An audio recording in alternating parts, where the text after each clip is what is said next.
ஓம் முருகா, வெற்றிவேல் முருகா. வேலுண்டு வினையில்லை, மயிலுண்டு பயமில்லை. என் அன்பு தங்கமே, நாளை உனக்கு மிகவும் சிறப்பு வாய்ந்த தினமாக அமையப் போகின்றது. நாளை பெரும் மகிழ்ச்சி உன்னை தேடி வரப்போகின்றது. நீ எதிர்பார்த்த செய்தி உன்னை தேடி வரப்போகின்றது. உன் கஷ்டங்கள் அனைத்திற்கும் நாளை முதல் விடுதலை கிடைக்கப் போகின்றது.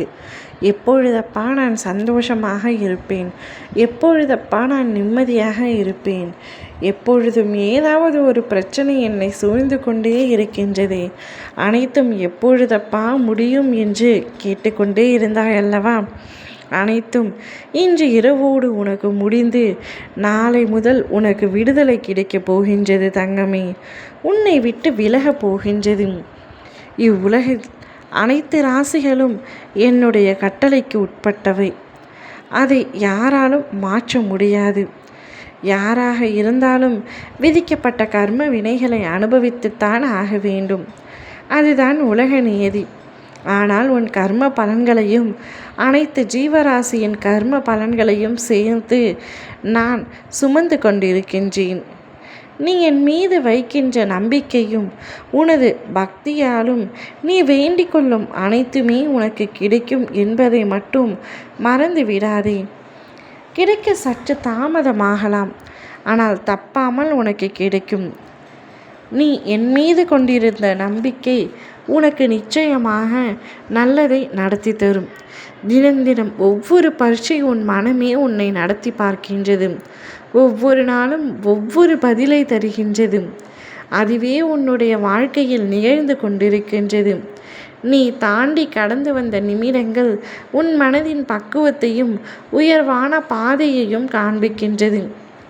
எவ்வளவு கஷ்டங்கள், எவ்வளவு பிரச்சனைகள், அத்தனையும் நீ சந்தித்து சமாளித்து விட்டாய். போதும் என்று சொல்லும் அளவிற்கு பல பிரச்சனைகள் வந்துவிட்டது. சில விஷயங்கள் எப்பொழுதும் இது எனக்கு வேண்டும் வேண்டும் என்று நீ தொடர்ந்து என்னிடம் வேண்டிக் கொண்டே இருக்கின்றாய்.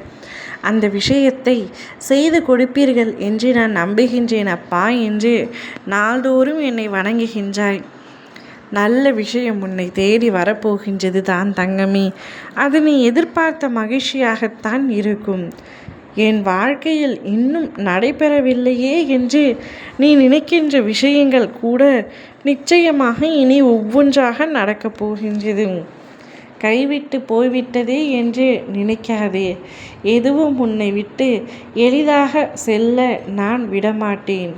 உனக்கு எது எது முக்கியம் என்று உன் அப்பா எனக்கு நன்றாக தெரியும். அவை யாவும் தக்க சமயத்தில் உன்னிடத்தில் ஒப்படைக்க கூடும். அதுவரை உனக்கு தேவையானது பொறுமை மட்டுமே. நீ பொறுமையை கடைபிடித்து வந்தால் உனக்கு தேவையான ஒவ்வொன்றும் வரிசையாக உன்னை தேடி வரும்.